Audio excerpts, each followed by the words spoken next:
राम राम सा नमस्कार। क्या हाल चाल है? कैसी चल रही है आप सब लोगों की ट्रेडिंग? दी सांवरिया ट्रेडिंग के न्यू यूट्यूब चैनल के वीडियो के फर्स्ट वीडियो में आप सभी का स्वागत है। पहले मैं अपना परिचय देना चाहता हूं कि मेरा नाम सांवरिया है और मैं राजस्थान में रहने वाला हूं और पिछले 5 साल से मैं ट्रेडिंग कर रहा हूं। और पिछले 5 साल में जो मैंने सीखा है और जो मैंने सेटअप बनाए हैं, उसी सेटअप को लेकर मैं आप लोगों के बीच में आया हूँ इस यूट्यूब चैनल के माध्यम से। इस चैनल के ऊपर आप लोगों को इंट्राडे में होने वाली मार्केट की चाल, उठापटक के बारे में आप लोगों के बीच में बात करने आया हूँ कि किस तरह से हम मार्केट के बंद होने के बाद मार्केट को एनालाइज करके अगले दिन क्या होने वाला है और किस प्रकार से मार्केट चलने वाला है, उसको हम एनालाइज करेंगे। वीडियो में आगे चले उससे पहले मैं आप सभी से एक आग्रह करना चाहता हूँ कि मैं किसी भी प्रकार से सेबी पंजीकृत नहीं हूँ और यहाँ किसी भी प्रकार की कॉल या टिप्स नहीं दी जाती है। आपके लाभ अथवा हानि के लिए आप स्वयं जिम्मेदार रहेंगे। अगर आप मार्केट में काम करना चाहते हैं तो आप अपने फाइनेंशियल एडवाइजर से सलाह, मदद या मशवरा लेकर ही काम करें। भाई देखो, ये बोलना ज़रूरी है क्योंकि कल किसी का नुकसान हो, किसी का फायदा हो और कोई मेरे को ब्लेम करे तो अच्छा नहीं लगता है।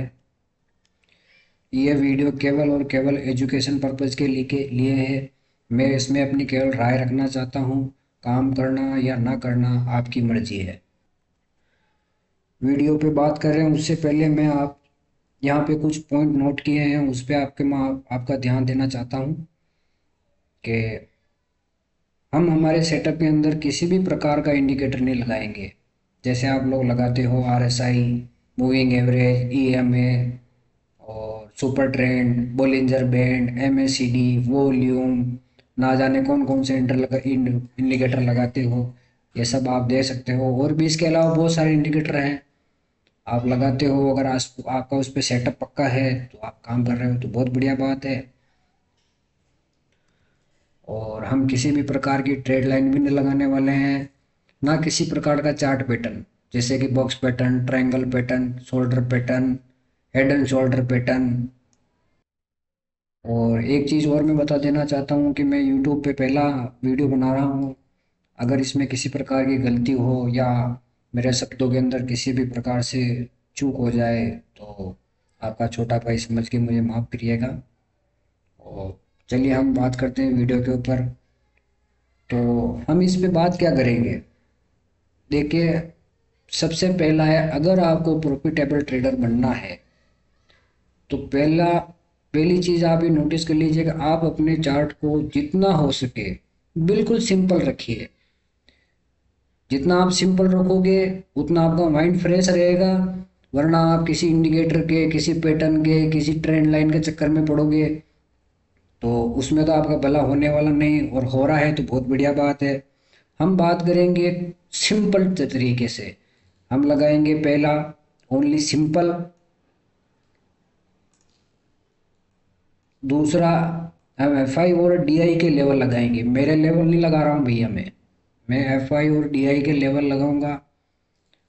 तीसरा, हम डाटा देखेंगे कि इंट्राडे में डाटा क्या बन रहा है। मोस्टली जो भी ट्रेडिंग करता है या ऑप्शन ट्रेडिंग करता है वो डाटा के उसको डाटा देखना बहुत ज़रूरी है। बिना डाटा के वो अगर मार्केट में काम करेगा तो लॉस खाएगा। उसी डाटा में हम ओपन इंटरेस्ट और चेंज इन ओपन इंटरेस्ट दोनों को देखेंगे। ओपन इंटरेस्ट को देखना इतना ज़रूरी नहीं, लेकिन इंट्राडे में काम करने के लिए चेंज इन ओपन इंटरेस्ट का बहुत देखना बहुत ज़रूरी है, क्योंकि मोस्टली सेलर इंट्राडे में अपनी पोजीशन बनाता है और बिगाड़ता है। चौथा, हम कैंडल के ऊपर बात करेंगे कि कैंडल हमको क्या कहना चाहती है। कैंडल अगर हमारे सपोर्ट पे बनी है तो किस प्रकार की कैंडल है। कैंडल हमारे रेजिस्टेंस पे बनी है तो वो कैंडल किस प्रकार से कहना चाहती है, या वो कैंडल किस प्रकार का हमें इंडिकेट कर रही है। और पांचवी चीज हम देखेंगे मार्केट किस तरह चल रहा है।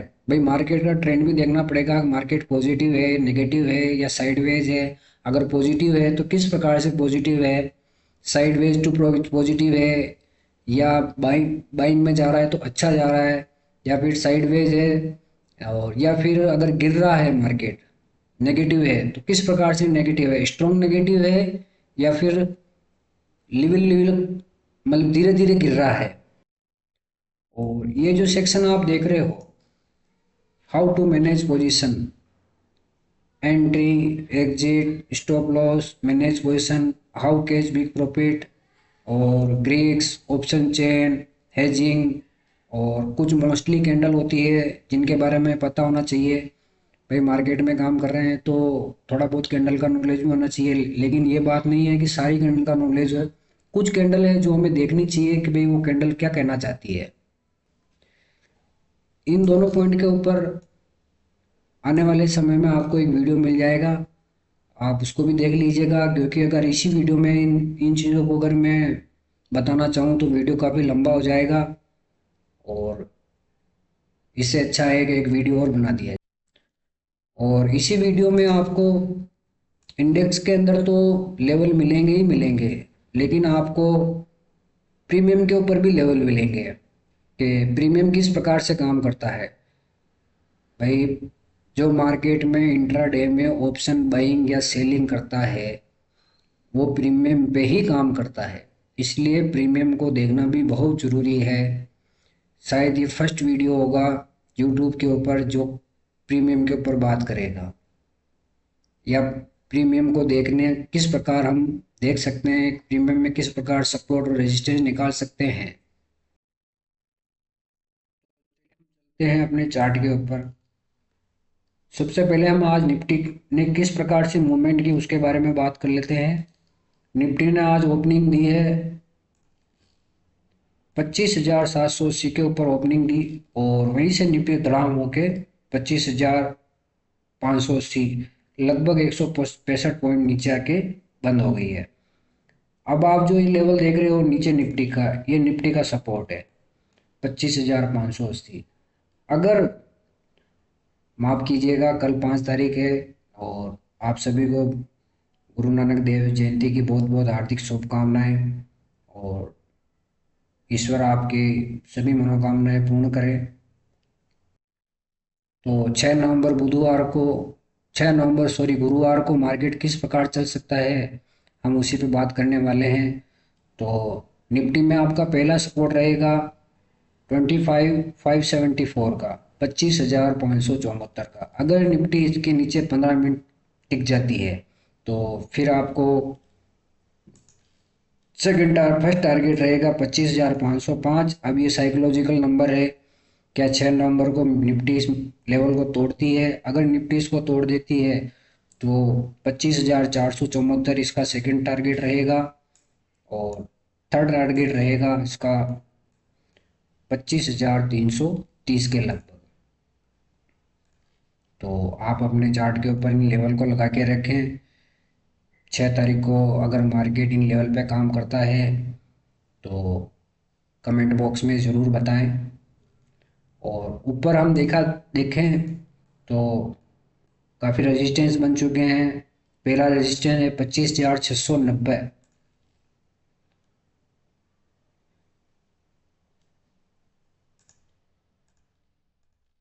पहला रेजिस्टेंस है 25,690, दूसरा है 25,750, और तीसरा है 25,800, और फिर उसके बाद है 25,878। देखिए इंडेक्स में ये जो लेवल है, आप इंडेक्स के लेवल को मतलब के कम देखा कीजिए। ये लेवल आपको मैनिपुलेट भी कर सकते हैं। किस प्रकार से मैनिपुलेट कर सकते हैं, मान लीजिए निफ्टी ओपन हो जाती है 6 तारीख को 25,580 के पास फ्लैट ओपन हो जाती है। फ्लैट ओपन होकर अगर निफ्टी यहाँ पर जाती है, यहाँ पर जाती है और यहाँ पर जाकर ब्रेकआउट कर देती है, लेकिन आपका जो प्रीमियम है वो कहीं आपके रेजिस्टेंस को ब्रेकआउट ना करके केवल यहाँ पे जाके अपनी क्लोजिंग कर देता है, तो निफ्टी में आपकी पोजीशन ऊपर की साइड में नहीं बनेगी। इसलिए आप इंडेक्स के चार्ट को केवल एज ए सपोर्ट मान के काम कीजिए। आप मेन जो फोकस रखें अपना प्रीमियम के चार्ट के ऊपर रखेंगे तो आपको काफ़ी मदद मिलेगी। अब अगर हम प्रीमियम पे बात करें तो हम कुछ प्रीमियम ले लेते हैं। पहला प्रीमियम है हमारा 25,500 की कॉल। 25,500 की कॉल है, उसके अंदर पहला जो आपका सपोर्ट है वो है आपका 175 रुपये के ऊपर। दूसरा सपोर्ट है 150 पे। और तीसरा सपोर्ट है जो अभी तक नहीं बना है, अगर कल बन जाए तो अच्छी बात है, 115 या 120 के लगभग। वहीं हम ऊपर बात करें तो 25,500 की कॉल है, उसके अंदर पहला रेजिस्टेंस है 228 या 230 रुपये के लगभग। दूसरा रेजिस्टेंस है 256 रुपये के लगभग। और तीसरा रेजिस्टेंस है वो है 310 रुपये के लगभग। और चौथा जो रेजिस्टेंस है वो है 355 रुपये के लगभग। एक प्रीमियम और देख लेते हैं। ये है 25,600 की पुट। आज अब इसने आप काफ़ी अच्छा गेन दिया है।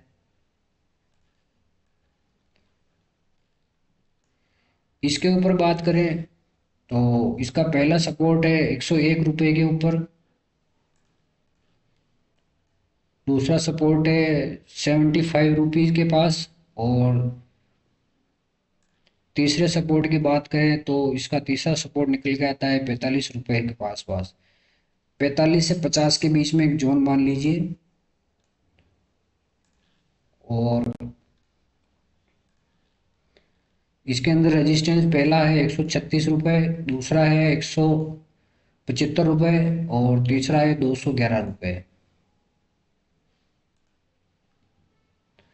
अब जो जो लेवल मैं आपको बता रहा हूँ, इन लेवल पे काम किसे करना है, किस प्रकार से पोजीशन बनानी है या किस प्रकार से अपनी पोजीशन को मैनेज करनी है, उसके लिए आपको कल एक छोटा सा वीडियो मिल जाएगा, कृपया आप उसको देखें।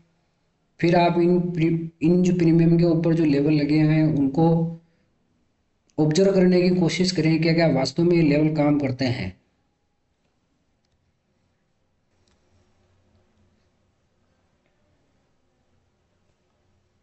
चलिए एक प्रीमियम और ले लेते हैं।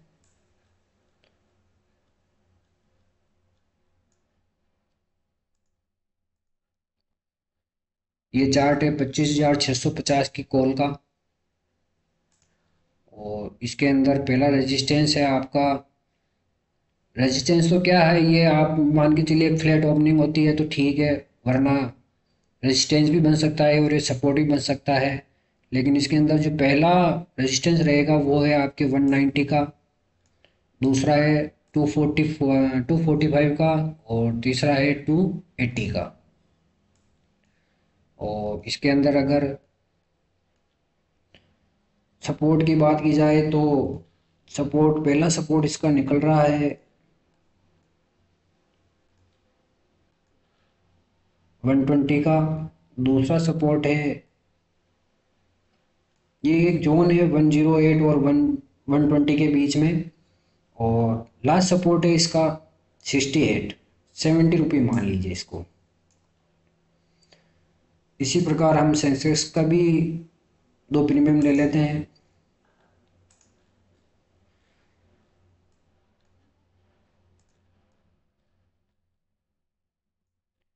ये है आपके 83,500 की पुट है।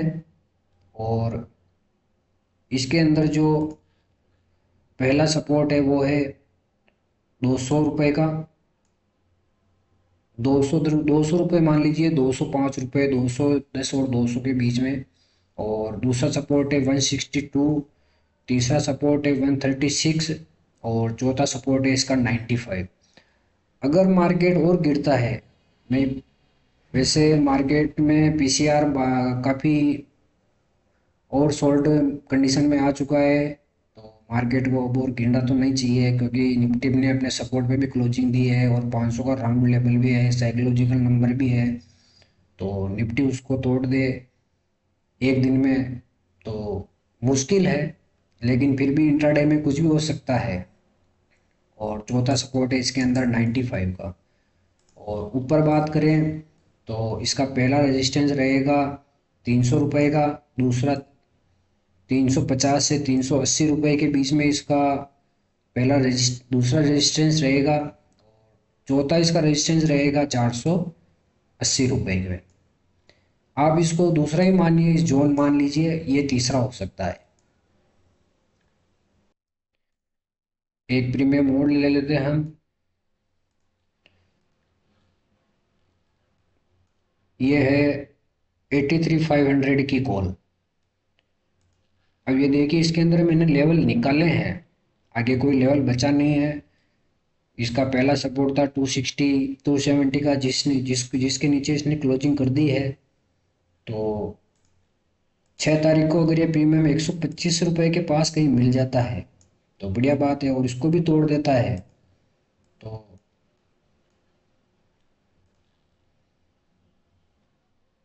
तो फिर इस प्रीमियम का राम नाम सत्य है। और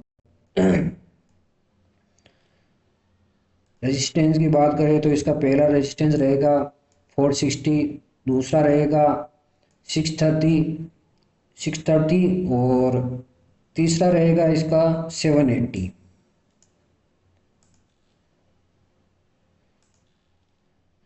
तो ये जो मैंने लेवल बताए हैं। अब आप कहोगे कि आपने सेंसेक्स के चार्ट पे तो कोई एनालाइज किया ही नहीं। देखिए, सेंसेक्स है जो निफ्टी के अकॉर्डिंग काम करता है।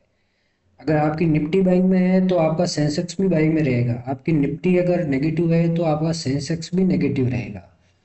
और अगर आपकी निफ्टी किसी रेंज में फंस के पूरा दिन निकाल देती है, साइडवेज रह जाती है, तो आपका सेंसेक्स भी साइडवेज रहेगा। हाँ, लेकिन सेंसेक्स के प्रीमियम बहुत अप डाउन करते हैं, तो उसमें आपको स्टॉप लॉस भी जल्दी जाता है और टारगेट भी मिल जाता है।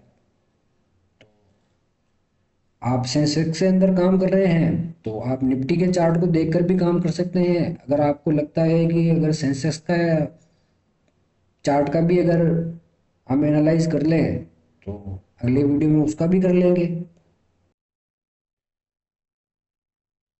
तो ये आपके लेवल थे, आप इनको मार्क करके रखें और आप केवल इनको 2 या 5 दिन के लिए ऑब्जर्व करें। और वास्तव में ये लेवल काम करते हैं या नहीं करते हैं उसको आप देखें। कल आपको एक वीडियो और मिलेगा किस प्रकार से एंट्री बनती है और किस प्रकार से एग्जिट पॉइंट डिसाइड किया जाता है और किस प्रकार से मान लो पोजीशन बनती है तो उसमें स्टॉप लॉस कितना लगाएं, मैनेज कैसे करें पोजीशन को, बिग प्रॉफिट कैसे लें। देखिए, मैं वीडियो पहली बार बना रहा हूँ और मैंने कभी जीवन में इस तरह के वीडियो नहीं बनाए हैं। धीरे धीरे कॉन्फिडेंस आ जाएगा। और मैं मोस्टली सेलिंग करता हूँ, बाइंग बहुत कम करता हूँ। ये मान के चलिए करता ही नहीं हूँ, मैं सेलिंग ही करता हूँ। और मैं आपको सेलर का कॉन्सेप्ट ही सिखा रहा हूँ, मैं बाइंग की यहाँ बात ही नहीं कर रहा हूँ। ऑप्शन बाइंग, जब तक आप सेलर क्या करना चाहता है, सेलर की का क्या माइंडसेट है, क्योंकि देखिए सेलर होता है उसके पास हर चीज़ होती है। सेलर के पास डाटा होता है, सेलर के पास पैसा होता है, सेलर के पास लेवल होते हैं। मार्केट को सेलर ही चला रहा है। अगर आपने सेलर को समझ लिया तो आपने, यूँ समझ लीजिए, आपने बाइंग में प्रॉफिट करना कोई बड़ी बात नहीं है, लेकिन बाइंग में प्रॉफिट करने के लिए आपको सेलर को समझना ही पड़ेगा। अगर आपने सेलर को नहीं समझा तो आप अपना कैपिटल रोज वाइप आउट करोगे। इसलिए आपको मार्केट में अगर प्रॉफिटेबल बनना है तो आपको सेलर को समझना ही पड़ेगा। उसी उद्देश्य से मैंने ये यूट्यूब चैनल बनाया है और हम इस पे केवल और केवल शुरू से लास्ट तक सेलर की ही बात करेंगे। अगर आपको सेलर समझ में आने लग गया, देखो मैं भी बाइंग करता था, मैंने भी बहुत लॉस झेले, लेकिन अंततः मुझे यही पता चला कि ऑप्शन बाइंग में, हाँ, उसमें पैसा कम लगता है। आदमी 5,000 10,000 15,000 20,000 से काम चालू कर सकता है, लेकिन उसमें प्रॉफिटेबल एक स्टेबिलिटी नहीं आती है। और ऑप्शन सेलिंग में आपको स्टेबिलिटी मिलेगी, प्रॉफिट कम मिलेगा लेकिन स्टेबिलिटी बहुत अधिक मिलेगी। और अगर आपको ऑप्शन बाइंग में जाना है तो आप, अगर आपने 1 महीने तक ऑप्शन सेलिंग के कॉन्सेप्ट को समझ लिया तो आप ऑप्शन बाइंग आपके लिए बहुत ईजी हो जाएगी। इसीलिए मैं आपको शुरू में कह रहा था कि मैं बिल्कुल सिंपल तरीके से काम करता हूँ, क्योंकि जो ऑप्शन सेलर होता है उसको इतनी झिकझिक पालने की जरूरत नहीं है। वो किसी प्रकार की इंडिकेटर वगैरह में कुछ भी काम नहीं करता है, वो केवल अपने लेवल पे काम करता है। उसको पता है कि मार्केट के अंदर अगर मेरे को ऊपर ले जाना है तो वो ऊपर ले जाएगा, उसको कोई नहीं रोक सकता क्योंकि उसके पास मोटा पैसा है। आप एनएससी के ऊपर जाके देखिए, ऑप्शन चेन के अंदर डेटा सेलर का, पैसा सेलर का मार्केट चला हो रहा है, तो ऑप्शन बायर को क्या पैसा कमाने देगा वो? हाँ, कमा सकता है, लेकिन उस वो क्या करना चाहता है उसको समझना पड़ेगा। अगर आपने ऑप्शन सेलर को समझ लिया तो आप ऑप्शन बाइंग में पैसा बना लोगे। और अगर आपको वीडियो अच्छा लगा हो तो लाइक करें, और ऐसे वीडियो आपको आगे मिलते रहें उसके लिए हमारे चैनल को सब्सक्राइब करें और बेल आइकन को दबा के रखें। आने वाले समय में आपको ऐसे वीडियो मिलते रहेंगे। और अब मैं आपको सेलर का पूरा कॉन्सेप्ट बता दूंगा कि सेलर वास्तव में क्या करना चाहता है। माफ कीजिएगा, पूरा तो नहीं बता सकता हूँ, लेकिन अपन उसको पहचान सकते हैं कि वास्तव में सेलर क्या करना चाहता है, किस लेवल पे बाइंग करना चाहता है, किस लेवल पे सेलिंग करना चाहता है, कहाँ मार्केट को उलझा के रखना चाहता है। अगर उस चीज़ को हमने थोड़ा बहुत पकड़ना सीख लिया, लेकिन लॉस तो होता है, लेकिन लॉस भी उतना ही लो जितना अपना स्टॉप लॉस हो। अगर आपने अपने स्टॉप लॉस को मैनेज करना सीख लिया तो आप बाइंग में भी बर्बाद नहीं होंगे और सेलिंग में भी बर्बाद नहीं होंगे। और आपने यूं ही केवल जुएबाजी, सट्टेबाजी, गेमलिंग करना, तो भाई साहब यहाँ पे आप जो लेके आए हो वो दे के ही जाओगे, क्योंकि 100 करोड़ के फंड के सामने आपका 10,000 रुपये कुछ नहीं कर पाएगा। तो आने वाली वीडियो आगे आगे आगे आने वाली वीडियो में बने रहने के लिए हमारे चैनल को सब्सक्राइब करें और बेल आइकन को दबा के रखें, और कमेंट बॉक्स में अपनी राय ज़रूर दें। बाकी एंट्री, एग्जिट, स्टॉप लॉस और पोजीशन को मैनेज करने के लिए, बड़े प्रॉफिट लेने के लिए किस प्रकार से हम, वो आने वाले वक्त में या कल या परसों आपको एक वीडियो मिल जाएगा, आप उसको भी देख लीजिएगा। राम राम सर, धन्यवाद।